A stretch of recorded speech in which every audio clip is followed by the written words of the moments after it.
મિત્રો, આજે આપણે વાત કરવાના છીએ ધોરણ 10 અને 12ના પરિણામ આવી ગયા પછી એમની માર્કશીટ છે એ તમને ક્યારે મળવાપાત્ર છે, તો એના વિશે સંપૂર્ણ માહિતી આપવાની છે. અહીં મિત્રો બોર્ડ 16 મેના રોજ સ્કૂલને માર્કશીટ છે એ પહોંચાડશે, એટલે કે સ્કૂલોની અંદર બોર્ડ દ્વારા 16 તારીખે છે એ માર્કશીટ આપવામાં આવશે. ગુજરાત બોર્ડનું ધોરણ 12 સાયન્સનું પરિણામ 9 મેના રોજ બોર્ડની વેબસાઇટ પર જાહેર કરવામાં આવ્યું હતું. વિદ્યાર્થીઓને 9 મેના રોજ ઓનલાઈન પરિણામ મળી ચૂક્યું છે. ત્યારે હવે વિદ્યાર્થીઓને 17 મેના રોજ સ્કૂલમાંથી માર્કશીટ છે એ આપવામાં આવશે. તો મિત્રો, સ્કૂલમાં 16 તારીખે પહોંચી જશે માર્કશીટ. ત્યાર પછી બીજા દિવસે એટલે કે 17 મેના દિવસે તમને તમારી માર્કશીટ છે એ આપવામાં આવશે. આ ઉપરાંત ગુજકેટની પ્રથમ માર્કશીટ સ્કૂલમાંથી જ આપવામાં આવશે. બોર્ડ દ્વારા 16 મેના રોજ તમામ સ્કૂલોને માર્કશીટ પહોંચાડવામાં આવશે. ત્યારબાદ સ્કૂલ દ્વારા વિદ્યાર્થીઓને માર્કશીટનું વિતરણ છે કરવામાં આવશે અને ગુજરાત બોર્ડ સિવાયના અન્ય વિદ્યાર્થીઓને માર્કશીટ છે એ ટપાલમાં મોકલી આપવામાં આવશે.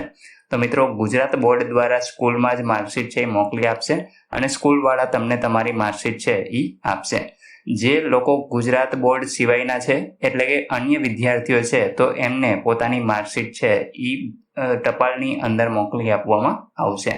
ગુજરાત બોર્ડનું ધોરણ 10 અને 12નું પરિણામ આવી ચૂક્યું છે. ત્યારે ધોરણ 12 સાયન્સ અને સામાન્ય પ્રવાહનું પરિણામ એક સાથે જાહેર કરવામાં આવ્યું હતું.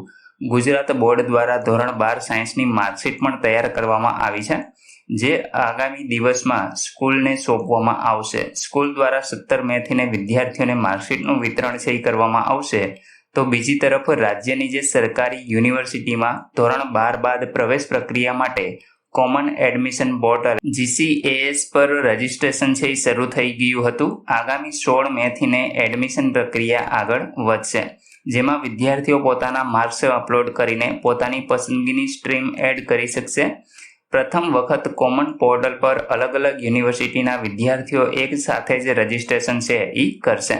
ત્યાર પછી મિત્રો આગળ વાત કરીએ તો વિદ્યાર્થીઓને 2-3 દિવસની અંદર માર્કશીટ છે એ મળી જશે. અત્યાર સુધી અલગ અલગ યુનિવર્સિટીઓના વિદ્યાર્થીઓ અલગ અલગ રીતે એડમિશન મેળવતા હતા, પરંતુ આ વર્ષથીને GCAS પોર્ટલ મારફતે રાજ્યભરની સરકારી યુનિવર્સિટીઓ વિદ્યાર્થીઓને એક જ પોર્ટલ પર રજીસ્ટ્રેશન છે એ કરવાનું હતું. ધોરણ 12નું પરિણામ આવ્યા અગાઉ જ વિદ્યાર્થીઓએ GCAS પર ઓનલાઈન રજીસ્ટ્રેશન કરાવ્યું હતું, જેમાં પ્રાથમિક વિગતો ભરવાની હતી. હવે જ્યારે ધોરણ 12નું પરિણામ આવી ગયું છે, એટલે મિત્રો હવે તમારે જે માર્કશીટની આગામી 2 થી 3 દિવસ માટે રાહ જોવાની છે અને ત્યાર પછી જે પણ માર્ક્સ તમને મળેલા છે એ તમામ વિગત ભરી અને તમારે રજીસ્ટ્રેશન છે એ કમ્પ્લીટ કરવાનું રહેશે. ત્યાર પછી મિત્રો આગળ વાત કરીએ તો 16 મેથી ઓનલાઈન એડમિશન પ્રક્રિયા કરી શકશે. GCAS પર રજીસ્ટ્રેશન કરાવ્યું હોય તે વિદ્યાર્થીઓ 16 મેથી ઓનલાઈન એડમિશન પ્રક્રિયા પણ કરી શકશે.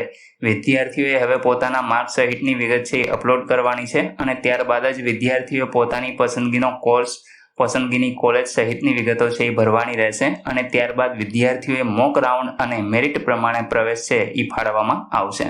તો મિત્રો, તમે તમારી જે ડિટેલ છે એ અપલોડ કરશો ત્યાર પછી તમને મેરિટના આધારે પ્રવેશ છે એ મળવાપાત્ર રહેશે. તો મિત્રો, આશા રાખું છું કે આ વિડીયોની અંદર તમને તમામ માહિતી મળી ગઈ છે.